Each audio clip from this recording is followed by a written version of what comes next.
Hello friend, मैं सुप्रिया स्वागत करती हूँ आपका दी कोड एग्ज़ाम में। फ्रेंड, आज हिस्ट्री के एमसीक्यू सीरीज़ में हम सॉल्व करेंगे प्री मेडावल इंडिया, पूर्व मध्यकालीन भारत के इतिहास से संबंधित प्रश्नों को। फ्रेंड, जैसा कि आप जानते हैं, मेडावल हिस्ट्री को हम दो पार्ट में पढ़ते हैं। एक आपका पूर्व मध्यकालीन भारत, दूसरा आपका उत्तर मध्यकालीन भारत। पूर्व मध्यकालीन भारत की बात करें तो ये लगभग 800 से लेकर के 1200 के बीच में इसका समय माना जाता है। और फ्रेंड, ये वो समय है जब उत्तर भारत में विभिन्न क्षेत्रीय राजवंशों का उदय हो रहा है। फ्रेंड, जब भी कोई केंद्रीय सत्ता कमज़ोर होती है तो उसके अवशेषों पर विभिन्न क्षेत्रीय राजवंशों का उदय होता है। इसी क्रम में हम देख रहे हैं कि इस समय भारत में, उत्तर भारत में गुर्जर प्रतिहार वंश, गुजरात के क्षेत्र में चालुक्य वंश जिसे हम सोलंकी वंश के नाम से जानते हैं, दिल्ली अजमेर के क्षेत्र में चौहान वंश, मालवा के क्षेत्र में परवान वंश, कन्नौज और वाराणसी के क्षेत्र में गढ़वाल वंश, बंगाल के क्षेत्र में पाल और सेन वंश, इन विभिन्न क्षेत्रीय राजवंशों का उदय हो रहा होता है। फ्रेंड, इन्हीं राजवंशों से संबंधित आज की क्लास में हम प्रश्नों को देखेंगे जो हमारे आयोग के द्वारा अभी तक पूछे गए हैं। फ्रेंड, जैसा कि आप यहाँ पे देख रहे हैं, प्रारंभिक मध्यकाल पार्ट 1 लिखा हुआ है। हम इस चैप्टर को दो पार्ट में डिवाइड करके पढ़ रहे हैं, जिसमें आज की क्लास में हम लगभग 25 क्वेश्चंस को, 25 प्रीवियस इसके क्वेश्चंस को डिस्कस करूँगे। और फ्रेंड, मेरी जैसे कि हमेशा के हर बार की तरह पूरी कोशिश रहती है कि मैं इन क्वेश्चंस के थ्रू आपको इन एक एक क्वेश्चंस को ऐसे एक्सप्लेन करते हुए चलूँ कि अगर आपने इस चैप्टर को नहीं भी देखा है, अगर आपने इस चैप्टर की क्लास नहीं भी की है, तो भी आपको किसी भी तरह के कोई कन्फ्यूज़न ना हो। तो फ्रेंड, आइए स्टार्ट करते हैं आज की क्लास। और आज का हमारा पहला प्रश्न है। फ्रेंड, आप बोर्ड पे प्रश्नों को देखने के साथ साथ आप बोर्ड पे राइट हैंड साइड ये देखते हुए चलना कि ये प्रश्न किस आयोग के द्वारा और किस ईयर में पूछे गए हैं, ये भी देखते हुए चलना। और हाँ, अपने कमेंट बॉक्स में अपने आंसर को देना नहीं भूलिएगा, आप आंसर भी साथ में साथ देते हुए चलना। तो आइए प्रश्नों पे आते हैं। हमारा पहला प्रश्न है, निम्नलिखित में से कौन सा शासक पृथ्वीराज चौहान के नाम से प्रसिद्ध है? ठीक है, पृथ्वीराज चौहान के नाम से कौन सा शासक प्रसिद्ध है? पृथ्वीराज प्रथम, पृथ्वीराज द्वितीय, पृथ्वीराज तृतीय, उपयुक्त में से कोई नहीं। तो बताइए आंसर क्या हो गया? पृथ्वीराज तृतीय। जब फ्रेंड ये प्रश्न आया था बहुत से लोग कंफ्यूज हुए थे, क्योंकि अक्सर लोग पृथ्वीराज चौहान के नाम से जानते थे। जिन लोगों ने क्लास की होगी तो उन्हें तो कोई प्रॉब्लम नहीं हुआ होगा, लेकिन इस तरह से कोई सडन देखे तो ऐसा लगता है पृथ्वीराज चौहान तृतीय, प्रथम, द्वितीय, ये कैसे? तो जो कि आंसर है हमारा पृथ्वीराज तृतीय। पृथ्वीराज तृतीय की फ्रेंड बात करें तो ये चौहान वंश के शासक थे। 1177 में ये चौहान वंश की गद्दी पर बैठते हैं, शासक बनते हैं। और इनको जिस चीज़ के लिए जाना जाता है, पृथ्वीराज तृतीय या पृथ्वीराज चौहान को, तराइन के युद्ध के लिए जाना जाता है। फ्रेंड, 1191 में तराइन का प्रथम युद्ध होता है, जिसमें इन्होंने मोहम्मद गौरी को पराजित किया था। परंतु दुर्भाग्य से उसके अगले ही वर्ष यानी कि 1192 में ये तराइन के द्वितीय युद्ध में ये मोहम्मद गौरी से पराजित हो जाते हैं। फ्रेंड, पृथ्वीराज चौहान को हम राय पिथौड़ा के नाम से जानते हैं, और इसी के साथ साथ हिंदी यानी हिंदू गौरव का अंतिम सूर्य भी इन्हें कहा जाता है। और इनकी जो उपाधि थी वो थी दल पुंगल। ठीक है, दल पुंगल की उपाधि से ही नवाजे जाते थे। दल पुंगल यानी कि विश्व विजेता के नाम से ये जाने जाते हैं। ठीक है, तो ध्यान रखिएगा, ये चौहान वंश के शासक थे। 1177 में ये राजगद्दी पे बैठे। इनके बारे में जो जानकारी का महत्वपूर्ण स्रोत जाना जाता है वो चंद बरदाई, जो कि चंद बरदाई की पृथ्वीराज रासों से हमें इनके बारे में बहुत सारी जानकारी मिलती है। चलिए हम अपने नेक्स्ट प्रश्न पे चलते हैं। नेक्स्ट प्रश्न है हमारा, ताम्रपत्र लेख दर्शाते हैं कि प्राचीन काल में बिहार के राजाओं का संपर्क था। प्राचीन काल में बिहार के राजाओं का किनसे संपर्क था? बर्मा से, थाईलैंड से, कंबोडिया से, जावा, सुमात्रा से। तो हमारा आंसर क्या हो गया? बिहार के राजाओं का किस क्षेत्र के लोगों से संपर्क था? जावा, सुमात्रा वाले क्षेत्र में। फ्रेंड, ये जो आपका दक्षिण पूर्वी एशिया के जो देश हुआ करते थे, जिसमें अगर जो शासक थे, ये आपके यहाँ पे कौन से शासक जाने जाते थे? ये शैलेंद्र वंशी शासक थे। शैलेंद्र वंशी शासक जिनका नाम था बालपुत्र देव। ठीक है, बालपुत्र देव शासक थे। और इन्होंने पाल वंश के शासक जिसका नाम था देवपाल। ठीक है, देवपाल। फ्रेंड, ये पाल वंश का जो क्षेत्र था, ये बंगाल बिहार वाले क्षेत्र पे पाल वंश का शासन हुआ करता था। और ये पाल वंश जो थे वो बौद्ध धर्म के अनुयायी हुआ करते थे। तो शैलेंद्र वंशी शासक जो कि आपका दक्षिण पूर्वी एशिया में, जो जावा सुमात्रा में इनका शासन चलता था, इनके जो शासक थे बालपुत्र देव ने, यहाँ पे बालपुत्र देव ने देवपाल से अनुरोध किया नालंदा में एक बौद्ध विहार बनाने का, जिसकी अनुमति इनको देवपाल ने दिया। और देवपाल ने सिर्फ अनुमति नहीं दी, बल्कि बालपुत्र देव को इन्होंने 5 गांव भी दान दिया। ठीक है, 5 गांव भी दान दिया, जो बौद्ध विहार के देख रेख करने के लिए 5 गांव का भी दान दिया। ठीक है, ये सारी चीज़ें जो बात की जा रही है ये हमने देवपाल के बारे में और बालपुत्र देव के बारे में पढ़ा। और फ्रेंड जो कि देवपाल के समय में एक विद्वान थे जिनका नाम था, तिब्बत के विद्वान थे जिनका नाम था तारानाथ ने देवपाल को बौद्ध धर्म का पुनरुद्धारक और साथ ही साथ पुनर्स्थापक भी कहा है। ठीक है, चलिए हम नेक्स्ट प्रश्न में चलते हैं। नेक्स्ट प्रश्न है, स्वर्ण भूमि का वह राजा कौन था जिसने नालंदा में एक बौद्ध विहार की स्थापना की तथा उसके रख रखाव हेतु अपने दूत द्वारा देवपाल से 5 गांव दान में देने के लिए प्रार्थना किया। ठीक है, जस्ट अभी हम लोगों ने चर्चा किया कि वो शैलेंद्र वंशी शासक जो कि कौन था जिसने देवपाल से अनुरोध किया और देवपाल ने उनको अनुमति भी दिया, साथ ही साथ उनको 5 गांव भी दान में दिया। ठीक है, तो वो कौन था? धरणचंद्र, संग्राम धनंजय, बालपुत्र देव, चूड़ामणि वर्मन। तो हमारा आंसर क्या हो गया? बालपुत्र देव। ठीक है, बालपुत्र देव शैलेंद्र वंशी शासक थे जिन्होंने पाल वंश के शासक देवपाल से अनुरोध किया नालंदा में एक बौद्ध विहार बनाने का, और उन्होंने इसकी अनुमति भी दी। किसने? देवपाल ने, जिन्हें तारानाथ ने क्या कहा था? बौद्ध धर्म का पुनर्स्थापक। ठीक है, पुनरुद्धारक। ठीक है, चलिए नेक्स्ट प्रश्न पे चलते हैं। नेक्स्ट प्रश्न है हमारा, गोविंद चंद्र गढ़वाल की रानी कुमार देवी ने धर्म चक्र जिन विहार बनवाया था। देखिए, गढ़वाल वंश का शासक है जिनका नाम है गोविंद चंद्र, उनकी रानी है कुमार देवी। ये पाल वंश की राजकुमारी थी कुमार देवी। इन्होंने धर्म चक्र जिन विहार बनवाया था। कहाँ पे? बौद्ध गया में, राजगृह में, कुशीनगर में, सारनाथ में। तो हमारा आंसर क्या हो गया फ्रेंड्स? सारनाथ में।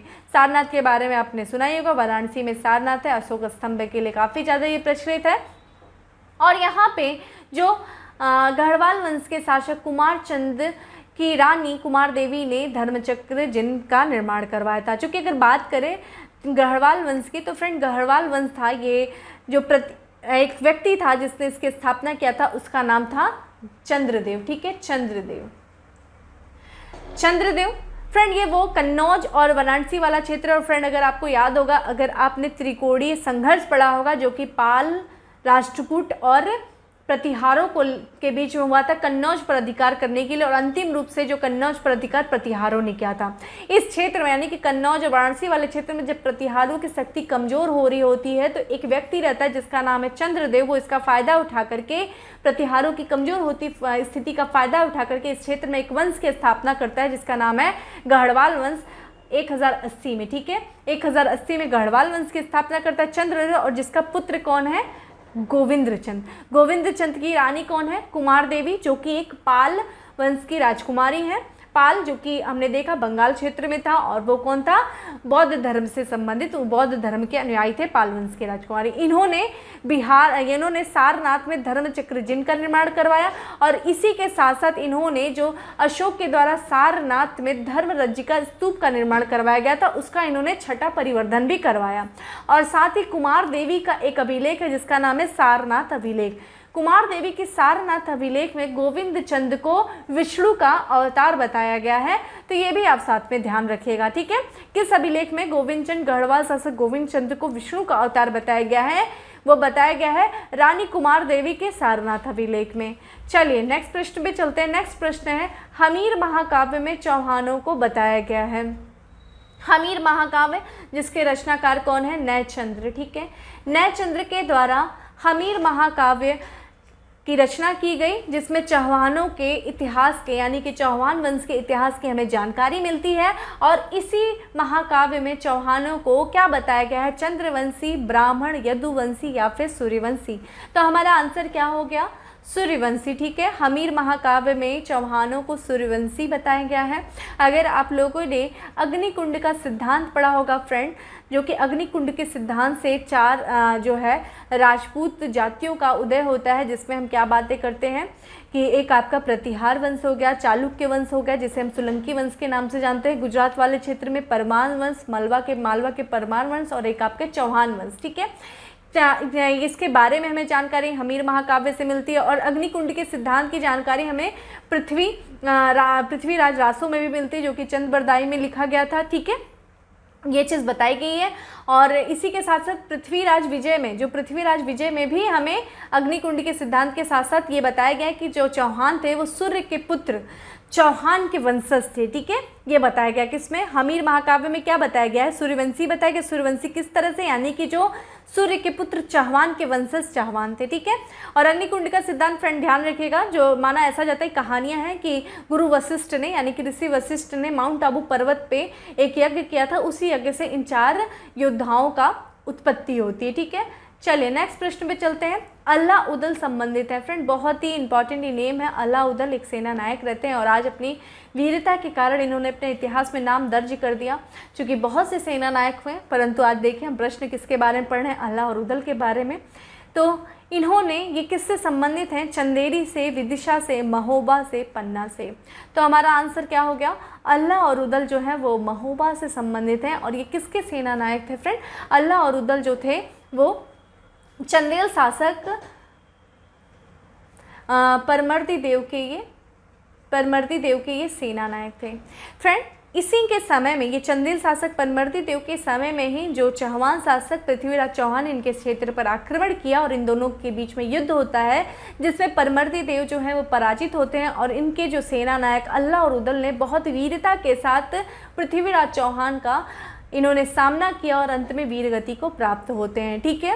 और इन सब के बारे में यानी कि चंदेलों और चौहानों के जो संघर्ष के बारे में हमें जानकारी मिलती है वो हमें 2 चीज़ों से मिलती है। एक तो आपका चंद्रबरदाई के पृथ्वीराज रासो से, दूसरा आपका जगनिक, ठीक है, जगनिक के द्वारा लिखित एक रचना है जिसका नाम है आपका परमाल रासो के अल्लाह खंड से, ठीक है। अल्लाह खंड से हमें जानकारी मिलती है। जगनिक के द्वारा परमार रासो लिखी गई थी। परमार, ठीक है, ये शासक भी थे परमर्दी देव, ठीक है, इनके खंड से तो हमें ये सब जानकारी मिलती है चंदेलों और आपके चौहानों के बीच में संघर्ष के बारे में, ठीक है।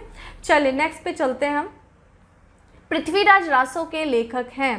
पृथ्वीराज रासो के लेखक कौन है? कल्हड़, फिल्हड़, जयनायक, चंद्रबरदाई। तो हमारा आंसर क्या हो गया?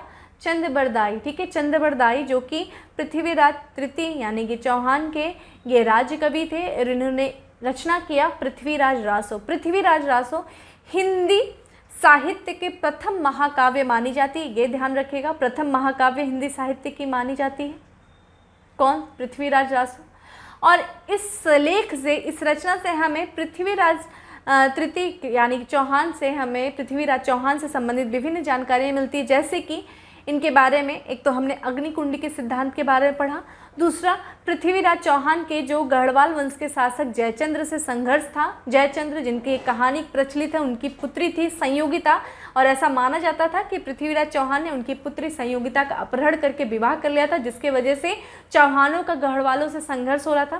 फ्रेंड ये तो कहानी मानी जाती है और लेकिन अगर आप इतिहास को अच्छे से पढ़ें तो देखिएगा ये जो विभिन्न क्षेत्रीय राजवंश हैं ये क्या करते हैं? अपने क्षेत्र का विस्तार कर रहे होते हैं। इसी क्रम में ये आपस में एक दूसरे से संघर्ष हो रहा होता है। जब हम अजमेर में जिस चौहान वंश का उदय होता है, जब वो किस तरीके से दिल्ली पर अपना अधिकार करते हैं और फिर दिल्ली पर अधिकार करते करते इनकी जब सीमाएं गढ़वाल वंश से टकराने लगती है तो इनके बीच में क्लैश उत्पन्न होता है, ठीक है, संघर्ष उत्पन्न होगा।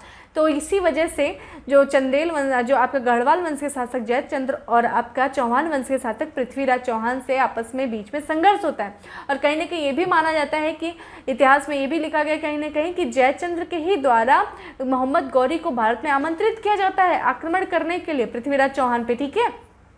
तो ये कहानियाँ थी। तो चंद्रबरदाई ध्यान रखिएगा, पृथ्वीराज रासो की रचना चंद्रबरदाई ने किया था और ये चंद्रबरदाई पृथ्वीराज चौहान के राज दरबारी कवि थे और ये पृथ्वीराज रासो हिंदी साहित्य के प्रथम महाकाव्य मानी जाती हैं। चलिए नेक्स्ट प्रश्न पे चलते हैं। नेक्स्ट हमारा ये देखिए, पृथ्वीराज विजय का लेखक कौन है? ये पृथ्वीराज विजय दिया हुआ है, ध्यान रखिएगा। पृथ्वीराज रासो नहीं, पृथ्वीराज विजय। चंद्रबरदाई, पृथ्वीराज चौहान, जयानक, नयनचंद सूरी। तो हमारा आंसर क्या हो गया? इसमें पृथ्वीराज विजय की जो रचना किया था वो किया था जयनायक ने किया था। चलिए नेक्स्ट प्रश्न पे चलते हैं। हमें एक तरफ देखा है कि एक तरफ रचनाकार दिया हुआ है, दूसरी तरफ उनकी रचनाएं दिया हुआ है। इसमें ये हमें देखना है कि निम्नलिखित में से कौन सा एक युग्म सम्मिलित नहीं है। हमें इसमें इनकरेक्ट देखना है। तो देखा जाए, अब्दुल रहमान द्वारा हमीर रासो लिखी गई, चंद्रबरदाई द्वारा पृथ्वीराज रासो लिखा गया, ये तो बिल्कुल सही है। जगनिक द्वारा अल्लाह खंड लिखा गया, ये भी सही है। नरपति नल्हा द्वारा बिसल देव रासो लिखा गया, फ्रेंड ये भी सही है। तो हमारा इनकरेक्ट क्या हो गया? कि अब्दुल रहमान द्वारा हमीर रासो नहीं लिखी गई, बल्कि हमीर रासो की रचना किया था सारंगधर के द्वारा। ठीक है, सारंगधर के द्वारा हमीर रासो की रचना की गई। और इसमें हमें रणथंभौर के राणा हमीर का चरित्र वर्णन मिलता है, किसमें? हमीर रासो में, जिसकी रचना की गई थी सारंगधर के द्वारा। चलिए नेक्स्ट प्रश्न में चलते हैं। नेक्स्ट है हमारा कि निम्नलिखित राजपूत वंशों में से किसने 8वीं शताब्दी में दिल्ली का दहली शहर की स्थापना किया? ये तो मुझे पता है, आप लोग काफ़ी स्मार्ट हैं, आंसर भी दे चुके होंगे कि दिल्ली जो भारत की आज वर्तमान राजधानी है दिल्ली, तो उसे किस नाम से पहले जाना जाता है? दिल्ली का, यानी कि दिल्ली शहर की स्थापना किसने की थी? परमार वंश ने, सोलंकी वंश ने, तोमर वंश ने या फिर चौहान वंश ने? तो बताइए किसने किया था? ये किया था तोमर वंश के द्वारा दिल्ली का, यानी कि दिल्ली शहर की स्थापना की गई थी। और इस वंश का शासक कौन था? अनंगपाल। ठीक है, अनंगपाल के द्वारा दिल्ली शहर की स्थापना की गई थी। और पृथ्वीराज रासो के अनुसार ये माना जाता है, दिल्ली का संस्थापक माना जाता है। कौन? दिल्ली का अनंगपाल तोमर को दिल्ली का संस्थापक माना जाता है। और अंत में देखेंगे चौहानों के द्वारा दिल्ली पर यानी कि दिल्ली पर अधिकार कर लिया जाता है। ठीक है, चलिए और ये देख लीजिए परमार वंश है। परमार वंश जो कि मालवा के क्षेत्र में परमार वंश थे, इनके संस्थापक कौन थे? उपेंद्र, जो कि कृष्णराज के नाम से जाने जाते थे। और इनकी राजधानी क्या थी? परमारों की आपकी राजधानी थी धार। ये देखिए, और यहाँ पे सोलंकी वंश है, जिसकी स्थापना किसने किया था? मूलराज प्रथम ने किया था सोलंकी वंश। इनकी राजधानी क्या थी? अहिलवाड़। फ्रेंड अहिलवाड़ को गुजरात, जो कि गुजरात को ही अहिलवाड़ कहा जाता था। ठीक है, चलिए नेक्स्ट प्रश्न पे चलते हैं। नेक्स्ट हमारा बहुत ही अच्छा प्रश्न है, जैजाक भुक्ति प्राचीन नाम है। जैजाक भुक्ति, ठीक है, किसका प्राचीन नाम है? बघेलखंड का, बुंदेलखंड का, मालवा का, विदर्भ का? तो बताइए जैजाक भुक्ति किसका प्राचीन नाम है? ये है आपका बुंदेलखंड का। ठीक है, बुंदेलखंड को हम जो प्राचीन नाम है वो जैजाक भुक्ति है। फ्रेंड अगर आप इस क्षेत्र के बारे में देखेंगे, मालवा वाले क्षेत्र में चंदेलों का उदय होता है। चंदेल वंश का शासक रहते हैं। और ये जो चंदेल रहते हैं, जिन्होंने खजुराहो को अपनी राजधानी बनाई थी, चंदेल वंश का संस्थापक कौन है? नन्नू। ठीक है, नन्नू का ही पौत्र है जिसका नाम है जय सिंह। जय सिंह को हम जैजा के नाम से जानते हैं और उसी के नाम से इस क्षेत्र का नाम पड़ा जैजाक भुक्ति। ठीक है, ध्यान रखिएगा। और ये चंदेल किसके सामंत थे? फ्रेंड प्रतिहारों के। तो ध्यान रखिएगा, प्रतिहारों की कमजोर होती स्थिति का फायदा कौन कौन उठा रहा है? हमने देखा कि प्रतिहारों की स्थिति जब कमजोर हो रही तो गढ़वाल वंश की स्थापना हो रही है। इस वाले मालवा वाले क्षेत्र में भी जब प्रतिहारों की स्थिति कमजोर हो रही है तो नन्नू के द्वारा एक मालवा वाले क्षेत्र में बुंदेलखंड वाले क्षेत्र पे जो आपका चंदेल वंश की स्थापना की जा रही नन्नू के, और नन्नू का ही पौत्र है कौन? जय सिंह, जिसका नाम था जैजा। उसी के नाम से जैजाक भुक्ति पड़ा बुंदेलखंड वाले क्षेत्र में। और फ्रेंड चंदेल जो कि खजुराहो इनकी राजधानी थी। और फ्रेंड हमें आपको बताया खजुराहो का स्थापत्य कितना प्रसिद्ध है, इसके बारे में हमने अपने लास्ट क्लास में भी काफ़ी ज़्यादा चर्चाएँ की हैं। चलिए नेक्स्ट प्रश्न पे चलते हैं कि नेक्स्ट प्रश्न है आपका, धंगदेव किस वंश का शासक था? धंगदेव काफ़ी प्रसिद्ध शासक था फ्रेंड। और ये किस वंश का शासक था? किस वंश का? जैजाक भुक्ति के चंदेल, मालवा के परमार, महसमती के कलचुरी, त्रिपुरी के कलचुरी। तो हमारा आंसर क्या हो गया? जैजाक भुक्ति के जो चंदेल थे उन्हीं का शासक था धंगदेव। ठीक है फ्रेंड, धंगदेव के बारे में जो हमें जानकारी मिलती है वो दो अभिलेखों से मिलती है, खजुराहो अभिलेख से, दूसरा आपका नैनोरा अभिलेख से। ठीक है, नैनोरा अभिलेख से हमें धंगदेव के बारे में जानकारी मिलती है। और फ्रेंड ध्यान रखिएगा, इसे हम मानते हैं चंदेलों की स्वाधीनता का वास्तविक संस्थापक हम धंगदेव को मानते हैं, क्योंकि इसने ग्वालियर विजय के ही द्वारा इसने अपने आपको पूर्ण रूप से चंदेलों को प्रतिहारों से स्वतंत्र करवाया। किसने? ग्वालियर विजय के दौरान। ठीक है, और इन सब के बारे में हमें जानकारी किससे मिलती है? खजुराहो और नैनोरा अभिलेख से हमें जानकारी मिलती है। ठीक है, और इसके बारे में अगर बात करें फ्रेंड तो इसने तुला दान करवाया था, तुला पुरुष दान करवाया था। और इसने खजुराहो में कुछ स्थापत्य का भी निर्माण करवाया, जिसमें इसने बैद्यनाथ मंदिर का निर्माण करवाया, विश्वनाथ मंदिर का निर्माण करवाया, जिननाथ मंदिर का निर्माण इसने खजुराहो में करवाया। और अंतिम समय में कहा जाता है प्रयाग में इसने, जो प्रयाग है, प्रयाग में संगम पर ये शिव की उपासना करते हुए इसने अपने शरीर को त्याग दिया अंतिम रूप से। ठीक है, चलिए नेक्स्ट प्रश्न पे चलते हैं। नेक्स्ट प्रश्न है हमारा, निम्नलिखित शासकों के नाम सही कालानुक्रम संयोजित कर अपना उत्तर नीचे दिए गए कूट से चयन कीजिए। हमें देखिए कुछ शासकों के नाम दिए गए हैं और उनके हमें कालानुक्रम अनुसार उन्हें व्यवस्थित करना है। तो देखा जाए विद्याधर है, यशोवर्मन है, धर है, कीर्तिवर्मन है।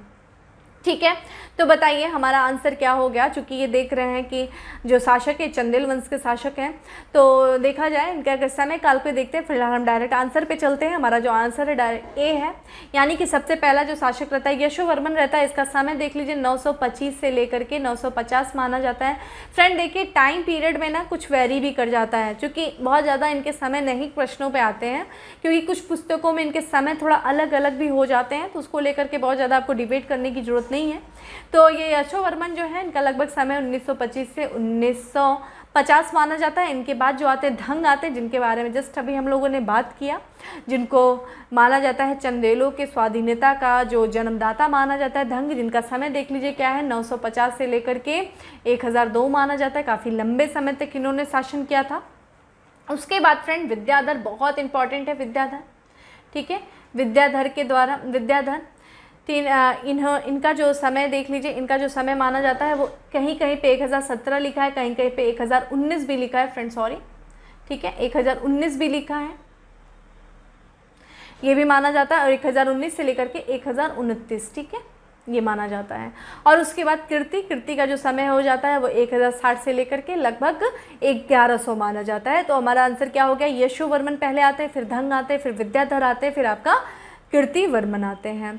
चलिए नेक्स्ट प्रश्न पे चलते हैं। नेक्स्ट प्रश्न है हमारा, चित्तौड़ के त्रिभुवन नारायण मंदिर को किसने बनवाया था। ठीक है, चित्तौड़ के त्रिभुवन नारायण मंदिर को किसने बनवाया था, बहुत इंपॉर्टेंट है ये। राणा प्रताप ने, राजा धंग ने, परमार राजा भोज ने, पृथ्वीराज चौहान ने। तो देखा जाए एमपीपीसी प्री 2019 में ये प्रश्न आया था। तो ये जो आंसर है हमारा क्या हो गया, हमारा आंसर क्या हो गया, परमार राजा भोज के द्वारा चित्तौड़ में त्रिभुवन नारायण मंदिर का निर्माण करवाया गया था फ्रेंड। और इनके बारे में बात करें तो ये जो परमार राजा भोज थे, पहले जो परमारों की राजधानी उज्जैन हुआ करती थी, इन्होंने अपनी राजधानी को हस्तांतरित करके धार को अपनी राजधानी बनवाया। ठीक है, और फिर इनको जो इनके ये काफ़ी विद्वान थे और इनकी जो उपाधि थी वो कविराज इनकी उपाधि हुआ करती थी, कविराज। ठीक है, कविराज उपाधि हुआ करती थी। और इनकी जो जानकारी का स्रोत है वो उदयपुर प्रशस्ति है, जो कि मध्य प्रदेश के विदिशा में है। ठीक है, तो इसी से हमें पता चलता है कि जो परमार राजा भोज ने चित्तौड़ में एक त्रिभुवन नारायण मंदिर का निर्माण करवाया। चलिए नेक्स्ट प्रश्न पे चलते हैं। नेक्स्ट है हमारा, पुनर्वर्धन भुक्ति अवस्थित है। ठीक है, भुक्ति फ्रेंड प्रांतों को कहा जाता था। ठीक है, प्रांत जो होते थे भुक्ति होते थे। ठीक है, जैसे अगर आप मंगल काल में पढ़ेंगे तो सूबा जैसे प्रांत होता था, उसी तरह भुक्ति भी प्रांत कहा जाता था। तो एक प्रांत था या फिर एक भुक्ति थी जिसका नाम है पुनर्वर्धन। वो कहाँ पे अवस्थित थी, उत्तर बंगाल में, बिहार में, उड़ीसा में, असम में। तो देखा जाए हमारा आंसर क्या हो गया, ये है हमारा आंसर ए, उत्तर बंगाल में पुनर्वर्धन जो भुक्ति है वो अवस्थित थी। चूँकि ये जो क्षेत्र वगैरह था, ये पहले पाल, जो कि बंगाल वाले क्षेत्र में पाल थे, फिर चंद्र आते हैं, फिर सेन आते हैं, विभिन्न 6 राजवंशों का रहता है। और वो उन्होंने जब अपना क्षेत्र विस्तार किया था, उसी क्षेत्र के अंतर्गत पुनर्वर्धन जो है क्षेत्र आता है। चलिए नेक्स्ट प्रश्न पे चलते हैं। नेक्स्ट है हमारा, पाल वंश का संस्थापक है। बहुत ही इंपॉर्टेंट क्वेश्चन है ये। पाल वंश जो कि आपका बंगाल में देखने को मिलता है। पाल वंश का संस्थापक धर्मपाल, देवपाल, गोपाल, रामपाल। तो हमारा आंसर क्या हो गया, गोपाल। ठीक है, इनके बारे में अगर बात करें तो फ्रेंड जो धर्मपाल हैं, धर्मपाल का एक अभिलेख है जिसका नाम है लखीमपुर अभिलेख। ठीक है, लखीमपुर अभिलेख, ये ध्यान रखिएगा आप लोग। धर्मपाल के लखीमपुर अभिलेख से हमें जानकारी मिलती है कि जब बंगाल में एक स्थिति उत्पन्न हो गई थी जिसको कहते हैं मत्स्य न्याय। मत्स्य न्याय तात्पर्य ये हुआ कि बंगाल में जब अराजकता की स्थिति उत्पन्न हो जाती, अव्यवस्थाएं उत्पन्न हो जाती है, तो उस अव्यवस्थाओं से उभरने के लिए, उस अराजकता की स्थिति का सामना करने के लिए बंगाल की जनता के द्वारा एक व्यक्ति है जो कि वहाँ का सेना नायक रहता है, उस व्यक्ति को बंगाल की जनता के द्वारा लक्ष्मी का हाथ दिया गया। ठीक है, लक्ष्मी का हाथ दिया गया उस मत्स्य न्याय को समाप्त करने के लिए, और उसी व्यक्ति के द्वारा पाल वंश की स्थापना की गई जिसका नाम था गोपाल। ठीक है, गोपाल के द्वारा पाल वंश की स्थापना की गई। और फ्रेंड जैसा कि आप बात करें, आप लोगों ने शशांक के बारे में सुना होगा। शशांक गौड़ वंश का शासक था। शशांक, जब आपने गुप्तोत्तर काल पढ़ा होगा तो हमने शशांक के बारे में, जिसका हर्षवर्धन से काफ़ी ज़्यादा संघर्ष चल रहा होता है, जिसने बौद्ध गया में बौद्ध वृक्ष को कटवा दिया था, उसी शशांक के उसकी मृत्यु के बाद बंगाल में लगभग 1 सदी तक अराजकता की स्थिति उत्पन्न रहती है। और चूंकि आप देखेंगे जो शशांक था वो शैव धर्म का मत अनुयायी था, और जब गोपाल शासक बनता है और मत्स्य न्याय को समाप्त कर देता है, जनता के द्वारा चुना जाता है, और गोपाल जो कि बौद्ध धर्म का मत अनुयायी रहता है, बौद्ध धर्म को पुनः स्थापित वहाँ पे करेगा बंगाल वाले क्षेत्र में। परंतु ये नहीं कि अन्य धर्मों के प्रति असहिष्णु रहेगा, अन्य धर्मों के प्रति ये असहिष्णुता की नीति अपनाएगा, ऐसा कुछ नहीं करेगा। तो फ्रेंड, गोपाल के द्वारा पाल वंश की स्थापना की गई, जिसकी जानकारी हमें धर्मपाल के अभिलेख, लखीमपुर अभिलेख से हमें पता चलता है। देखिए, गोपाल के बाद देखा जाए तो धर्मपाल आएंगे। धर्मपाल जो कन्नौज के लिए त्रिपक्षीय संघर्ष हो रहा होता है, इसी में जो भूमिका निभाएंगे धर्मपाल निभाते हैं। वत्सराज के द्वारा ये पराजित किए जाएंगे। कौन से वत्सराज के द्वारा? ये जो आपका प्रतिहार शासक रहते हैं, फिर राष्ट्रकूटों की सहायता से पुनः वत्सराज को पराजित करते हैं। तो ये जो आपका त्रिपक्षीय संघर्ष रहता है, इसके बारे में भी हम लोगों ने बातें की हैं। फिर धर्मपाल के बाद देखिए देवपाल आएंगे। देवपाल के बाद रामपाल जो हैं गोपाल वंश के अंतिम प्रसिद्ध शासक रहते हैं। अंतिम शासक नहीं, अंतिम प्रसिद्ध शासक रामपाल रहते हैं। चलिए हम नेक्स्ट प्रश्न पे चलते हैं। नेक्स्ट प्रश्न है हमारा, उदंतपुर शिक्षा केंद्र निम्न में से किस राज्य में अवस्थित है? उदंतपुर शिक्षा केंद्र, ठीक है, बंगाल, बिहार, गुजरात, तमिलनाडु। तो बताइए किस क्षेत्र में अवस्थित है ये है बिहार, ठीक है, बिहार में है।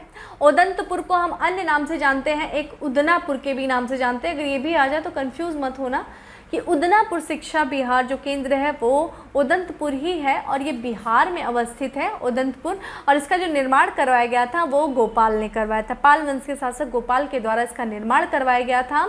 और ये भी ध्यान रखिएगा कि इनके बारे में कभी कभी कहीं कहीं पे धर्मपाल भी दिया हुआ है, लेकिन अगर ज़्यादातर एक ही नाम देगा, या तो पाल वंश दे देगा या फिर धर्मपाल दे देगा या तो फिर गोपाल दिया जाएगा। लेकिन उदंतपुर जो शिक्षा केंद्र, ऐसा माना जाता है कि ये आपका गोपाल के ही द्वारा इसको स्थापित करवाया गया था।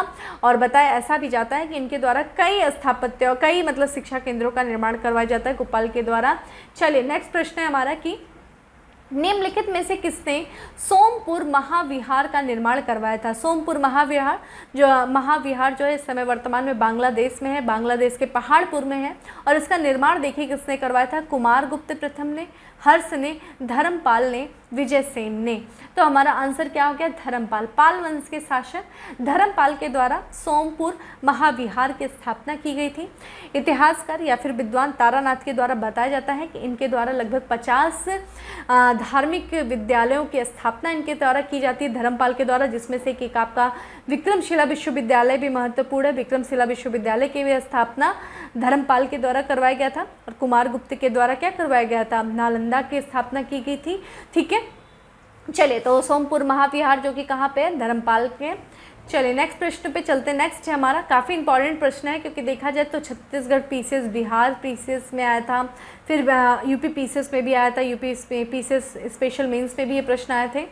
तो हमारा क्वेश्चन है, देखा जाए, विक्रमशिला नामक प्राचीन विश्वविद्यालय की स्थापना बंगाल के किस शासक ने की? विक्रमशिला नामक प्राचीन विश्वविद्यालय की स्थापना बंगाल के किस शासक ने किया? धर्मपाल ने, गोपाल ने, देवपाल ने, महीपाल ने। तो इसका देखिए आंसर क्या हो गया? इसका आंसर हो गया धर्मपाल, ठीक है। धर्मपाल के द्वारा विक्रमशिला विश्वविद्यालय की स्थापना किया गया था, जो कि बिहार के भागलपुर जिले में है। और इन्हें जो कि इनकी उपाधियां थी, जो धर्मपाल की एक परम सौगात, दूसरा विक्रमशील भी इनकी उपाधि थी। इसी के नाम पे माना जाता है कि इन्होंने विक्रमशिला इसका नाम रखा था। और ये जो विश्वविद्यालय है, ये देखा जाए तंत्रयान और ब्रजयान शिक्षा से संबंधित ये केंद्र हुआ करता था। और साथ ही साथ जो विक्रमशिला विश्वविद्यालय में बौद्ध धर्म के दर्शन की शिक्षा के साथ ही साथ न्याय, तत्व विज्ञान, व्याकरण से संबंधित ज्ञान भी यहाँ पे दिया जाता था, ठीक है। तो ध्यान रखिएगा, विक्रमशिला विश्वविद्यालय बिहार में किसके द्वारा? धर्मपाल के द्वारा अपने स्थापित किया गया था। तंत्रयान और ब्रजयान शिक्षा का केंद्र है ये, ठीक है। चलिए नेक्स्ट प्रश्न पे चलते हैं। उसी से संबंधित प्रश्न है कि विक्रमशिला विश्वविद्यालय इनमें से आज के किस राज्य में अवस्थित है? मध्य प्रदेश में, उड़ीसा में, बिहार में, झारखंड में। तो विक्रमशिला विश्वविद्यालय जो कि बिहार में है, और बिहार में किस जिले में? भागलपुर जिले में। ये भी ध्यान रखिएगा, भागलपुर जिले में है। और फ्रेंड, विक्रमशिला विश्वविद्यालय की अगर आप स्थिति को देखें तो ये गंगा और कोसी नदी के संगम पर स्थित है, जिसके कारण इसको शिला संगम भी कहते हैं। ठीक है, तो विक्रमशिला विश्वविद्यालय का अन्य नाम क्या है? शिला संगम। ठीक है, शिला संगम के नाम से भी जानते हैं क्योंकि ये गंगा और कोसी के संगम पर स्थित है। कोसी जिसे बिहार का शोक कहा जाता है। चलिए आंसर लिखिए, बंगाल का शोक किसे कहा जाता है? बिहार का शोक जो कि कोसी को कहा जाता है।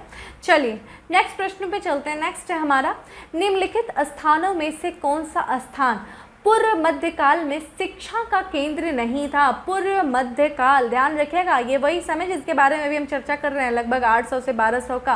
तो उस समय शिक्षा का केंद्र नहीं था। नालंदा, विक्रमशिला, तक्षशिला, ओदंतपुरी। फ्रेंड नालंदा के बारे में आप लोगों ने पढ़ा ही होगा। चलिए थोड़ा सा हम लोग लॉजिक लगाते हैं यहाँ पे। नालंदा जिसकी स्थापना गुप्त वंश के शासक कुमार गुप्त के द्वारा 5वीं शताब्दी में कराया गया, तो ये तो नहीं है। विक्रमशिला जस्ट आप लोगों ने देखा, पाल वंश के शासक धर्मपाल के द्वारा विक्रमशिला की स्थापना बिहार में करवाई गई। ओदंतपुरी जो है बौद्ध शिक्षा केंद्र, इसकी भी स्थापना पाल वंश के शासकों के द्वारा करवाया गया। तो हमारा आंसर क्या हो गया? तक्षशिला।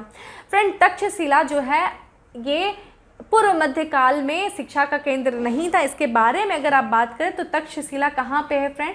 ये जो उस समय आप देखेंगे ये गांधार की राजधानी थी तक्षशिला। जब हम 16 महाजनपद के बारे में पढ़ते हैं 6वीं शताब्दी ईस्वी पूर्व के समय तक्षशिला की चर्चा करते हैं फ्रेंड। और ये जो 16 महाजनपदों में एक जनपद तक गांधार जिसकी राजधानी थी तक्षशिला, और इसकी स्थापना किसके द्वारा किया गया था? भरत के द्वारा माना जाता है, किया जाता है। और भरत के पुत्र तक्ष के नाम पे तक्षशिला रखा गया था, जो तक्षशिला का प्रशासन को देखते थे। ठीक है, अगर तक्षशिला के बारे में थोड़ा सा हम चर्चा करें तो फ्रेंड यहाँ पे जो महत्वपूर्ण व्यक्ति ने जिन्होंने यहाँ पे शिक्षा ग्रहण किया, ना सिर्फ शिक्षा ही ग्रहण किया बल्कि अध्ययन के साथ साथ अध्यापन का भी उन्होंने कार्य किया था, जिसमें से हम देख रहे हैं कि बिंबिसार का राज्यवैद्य जीवक जिसने यहाँ से शिक्षा ग्रहण की, जिसने यहाँ पे आयुर्वेद की शिक्षा ग्रहण किया, यही राजवैद्य जो जीवक था जिसने अवंती के शासक चंद्र प्रद्योत की पीलिया की बीमारी को ठीक किया था। और हमने अवंती के यानी कि जो बिंबिसार के शासक के बारे में भी पढ़ा था कि बिंबिसार किन किन नीतियों के द्वारा अपने साम्राज्य का विस्तार करता है। मगध का शासक बिंबिसार विवाह नीति से और फिर युद्ध नीति से कूटनीति के द्वारा उसने जीवक को भेजा था। ठीक है, अवंती से शासक चंद्र प्रद्योत को। दूसरे हमारे जो है महत्वपूर्ण वो कौन है? आपके देखा जाए चाणक्य, जिसे हम कौटिल्य के नाम से जानते हैं। चाणक्य ने यहाँ से ना सिर्फ अध्ययन किया बल्कि अध्यापन का भी कार्य किया, वो एक गुरु भी थे यहाँ पे। फिर उनके जो शिष्य चंद्रगुप्त मौर्य जिन्होंने मौर्य वंश की स्थापना किया था, धनानंद को पराजित करके, अंतिम नंद वंश के शासक धनानंद को पराजित करके चाणक्य की सहायता से मौर्य वंश की स्थापना चंद्रगुप्त मौर्य ने किया था, वो भी उन्होंने भी यहाँ से शिक्षा ग्रहण किया था। उसके बात करें तो पाणिनि जिन्होंने अष्टाध्यायी लिखा था, जो कि महापद्मनंद के मित्र थे, पाणिनि ने यहाँ पे शिक्षा ग्रहण किया। फिर उसके बाद पतंजलि जिन्होंने महाभाष्य की रचना किया, महाभाष्य जो कि पाणिनि के अष्टाध्यायी पे टीका थी, और पतंजलि जो कि पुष्यमित्र शुंग के दरबार में थे। तो ये सब महत्वपूर्ण हस्तियों ने यहाँ पे शिक्षा ग्रहण किया। और फ्रेंड तक्षशिला की अगर आप स्थिति को देखें तो ये भारत के उत्तर पश्चिम वाले क्षेत्र पर स्थित होने के कारण इसे भारत का द्वार कहा जाता है। ठीक है, भारत का द्वार कहा जाता है किसको? तक्षशिला का। ये भी ध्यान रखिएगा। ठीक है, तो ये पूर्व मध्यकाल का नहीं है, जबकि आप देखेंगे तो ये प्राचीन भारत के समय का है, जब ईसा पूर्व शताब्दी के समय का है। ठीक है, चलिए नेक्स्ट पे चलते हैं। नेक्स्ट है हमारा कि निम्नलिखित में से किसने राष्ट्रकूट साम्राज्य की नींव रखी? बहुत इंपॉर्टेंट है। राष्ट्रकूट जो थे वो वातापी के चालुक्यों के सामंत थे राष्ट्रकूट, और किसके द्वारा राष्ट्रकूटों की नींव रखी गई? अमोघवर्ष प्रथम, दंती दुर्ग प्रथम, ध्रुव या फिर कृष्ण प्रथम। ये IAS प्री 2006 में ये प्रश्न आया था। तो हमारा आंसर क्या हो गया? दंती दुर्ग। ठीक है, दंती दुर्ग के द्वारा राष्ट्रकूट साम्राज्य की नींव रखी गई। दंती दुर्ग ने वातापी के चालुक्यों के अंतिम शासक जिसका नाम था कीर्तिवर्मन, ठीक है, कीर्तिवर्मन को पराजित करके 1752 में राष्ट्रकूट वंश की नींव रखी। राष्ट्रकूट वंश की स्थापना किया कहाँ पे? मान्यखेट में। ठीक है, मान्यखेट में स्वतंत्र राष्ट्रकूट की नींव रखी। ठीक है, तो ध्यान रखिएगा दंती दुर्ग था राष्ट्रकूट साम्राज्य का संस्थापक। चलिए नेक्स्ट है, निम्नलिखित में से किसने हिरण्यगर्भ धार्मिक कार्य कराया था? किसने कराया था? मयूर शर्मन ने, हरिचंद्र ने, दंती दुर्ग ने या फिर हर्ष ने? ये यूपी पीसीएस प्री 2015 में ये प्रश्न आया था, तो हमारा आंसर क्या हो गया? दंती दुर्ग ने। ठीक है, दंती दुर्ग ने इस कार्य को करवाया था। किसने? हिरण्यगर्भ यज्ञ को करवाया गया था। इससे चूंकि इसके बारे में जो हमें जानकारी मिलती है वो राष्ट्रकूट शासक अमोघ वर्ष के, इस पे लिखना थोड़ा सा मेरे लिए मुश्किल हो जाता है, कोई बात नहीं, बट अमोघ वर्ष के संजन ताम्रपत्र, ठीक है, संजन ताम्रपत्र से हमें जानकारी मिलती है कि दंती दुर्ग ने गुर्जर प्रतिहार नरेश, जिनका नाम था नागभट्ट प्रथम, को हिरण्यगर्भ यज्ञ में क्या करवाया था? प्रतिहार द्वारपाल का कार्य भी करवाया था। ठीक है, उज्जैन वाले क्षेत्र में इन्होंने आक्रमण किया था, वहाँ पे जो शासक थे नागभट्ट प्रथम को इन्होंने पराजित करके उस क्षेत्र में इन्होंने हिरण्यगर्भ यज्ञ करवाया था, जिसको प्रतिहारों को इन्होंने द्वारपाल का कार्य करवाया था। ये सब जानकारी हमें मिलती है किससे? अमोघ वर्ष के संजन ताम्रपत्र अभिलेख से। ठीक है, चलिए नेक्स्ट प्रश्न पे चलते हैं। नेक्स्ट प्रश्न है हमारा, निम्नलिखित में से कौन अपने पिता के अभियान के क्रम में सैनिक छावनी में पैदा हुआ था? देखिए वो कौन सा शासक था जो सैनिक छावनी में पैदा हुआ था? ये यूपी पीसीएस मेंस 2013 में ये प्रश्न आया था, तो कौन था? अमोघ वर्ष राष्ट्रकूट, भोज परमार, धर्मपाल, नागभट्ट द्वितीय प्रतिहार। तो हमारा आंसर क्या हो गया? अमोघ वर्ष राष्ट्रकूट जो है वो अपने पिता के अभियानों के क्रम में सैनिक छावनी में पैदा हुआ था। इनके जो पिता थे जिनका नाम था कृष्ण तृतीय जो है वो उत्तर भारत के विजय अभियान से लौट रहे थे। उसी दौरान 800 ईस्वी में अपने पिता की छावनी, जो कि नर्मदा नदी के तट के आसपास श्रीवान नामक स्थान पे इनकी सैनिक छावनी पड़ी हुई थी, वहीं पे इनका जन्म हुआ अमोघ वर्ष का। फ्रेंड, अमोघ वर्ष की जो थे इनका रुझान जो होता था वो साहित्य के क्षेत्र में, धर्म के क्षेत्र में इनका रुझान बहुत अधिक हुआ करता था। चूँकि ये बहुत विद्वान थे, स्वयं विद्वान थे, और अपनी विद्वता के कारण इन्होंने, विद्वान होने के साथ साथ इन्होंने कुछ रचनाएं किया, जिसमें इन्होंने कविराज नामक एक रचना किया। कविराज बहुत इंपॉर्टेंट है। कविराज नामक जो ग्रंथ लिखा वो कन्नड़ भाषा का प्रथम काव्य की रचना है। ठीक है, प्रथम कविराज क्या है? कन्नड़ भाषा के प्रथम काव्य। ठीक है, ये इसकी रचना किसने किया था? अमोघ वर्ष ने। स्वयं विद्वानों के संरक्षक थे ये, और इनके समय में देखा जाए तो इनके राज्यसभा में आदि पुराण के लेखक जिनसेन रहा करते थे, गणित सार के लेखक महावीराचार्य, ये महत्वपूर्ण विद्वान जो इनके दरबार में रहा करते थे। ठीक है, तो कविराज की रचना किसने किया था? अमोघ वर्ष ने। और कविराज क्या है? कन्नड़ भाषा का प्रथम काव्य है। ठीक है, चलिए नेक्स्ट प्रश्न है हमारा, महंतम प्रतिहार राजा था। ठीक है, प्रतिहार राजा कौन था जो महंतम था? धर्मपाल, हर्ष, मिहिर भोज, महेंद्रपाल। तो बताइए कौन था? जल्दी से आंसर बताएं कमेंट बॉक्स में। ये हमारा आंसर क्या हो गया? जो है मिहिर भोज। ठीक है, मिहिर भोज जो है वो महानतम प्रतिहार शासक था। चूँकि गुर्जर प्रतिहार शासकों में जो गुर्जरों का जो हमें, चूँकि गुर्जर प्रतिहार शासक है, और जो गुर्जर के बारे में हमें जो प्रथम उल्लेख मिलता है वो मिलता है पुलकेशिन द्वितीय के ऐहोल अभिलेख में, हमें गुर्जर जाति के बारे में प्रथम उल्लेख मिलता है। और चूँकि बात करें तो गुर्जर जाति के जो बारे में हमें बाणभट्ट के हर्षचरित में भी उनके बारे में हमें जानकारी मिलती है। ठीक है, इन प्रतिहारों के बारे में, चूँकि ये समय काल भी वही है, जो इन प्रतिहारों का समय काल जो है पुलकेशिन द्वितीय का समय काल देखेंगे तो आप, और वो हर्षवर्धन का समय काल, इनके बारे में हम लोगों ने ऑलरेडी चर्चा किया था कि किस तरीके से पुलकेशिन द्वितीय ने उनको रेवा नदी, नर्मदा नदी के तट पे पराजित किया था। ठीक है, तो ये सब हमें, चूँकि गुर्जर प्रतिहार जाति का हमें उल्लेख मिल रहा है। और साथ ही साथ मिहिर भोज के बारे में बात करें तो फ्रेंड, मिहिर भोज के समय में ही जो एक अरब यात्री जिसका नाम सुलेमान है, मिहिर भोज के समय में आता है। और सबसे इम्पॉर्टेंट जो है मिहिर भोज के बारे में वो ये है कि मिहिर भोज का एक अभिलेख है जिसका नाम है ग्वालियर अभिलेख। ठीक है, ग्वालियर अभिलेख जो है मिहिर भोज का, ग्वालियर अभिलेख जो है वो शून्य का प्रथम अभिलेखीय साक्ष्य माना जाता है। ठीक है, शून्य यानी कि 0, तो शून्य का प्रथम अभिलेखीय साक्ष्य क्या है? वो ग्वालियर अभिलेख है। वो किसका अभिलेख है? प्रतिहार शासक मिहिर भोज का ग्वालियर अभिलेख शून्य का प्रथम अभिलेखीय साक्ष्य है। तो फ्रेंड, इस तरीके से आज के सेशन में हम इतना ही रखते हैं। फिर अपने नेक्स्ट क्लास में फिर इससे बचे हुए सारे जो प्रश्न हैं जो आयोग के द्वारा पूछे गए उन प्रश्नों को भी हम देखेंगे। ठीक है फ्रेंड, और अगर आपको सेशन अच्छा लगा हो तो आप प्लीज़ लाइक करना ना भूलें और ज़्यादा से ज़्यादा लोगों को शेयर करें। ठीक है, ताकि ज़्यादा से ज़्यादा लोगों को बेनिफिट मिले। और फ्रेंड, और जिन लोगों को जो लोग डिसलाइक करते हैं तो प्लीज़ वो कमेंट बॉक्स में इसका रीज़न ज़रूर दें कि उन्हें ये सेशन क्यों नहीं पसंद आया, जिससे कि हम अपने इस चीज़ों को और इम्प्रूव कर सकें। ठीक है फ्रेंड, फिर मिलते हैं हम अपने नेक्स्ट सेशन में। तब तक के लिए bye, have a good day, stay safe and stay happy.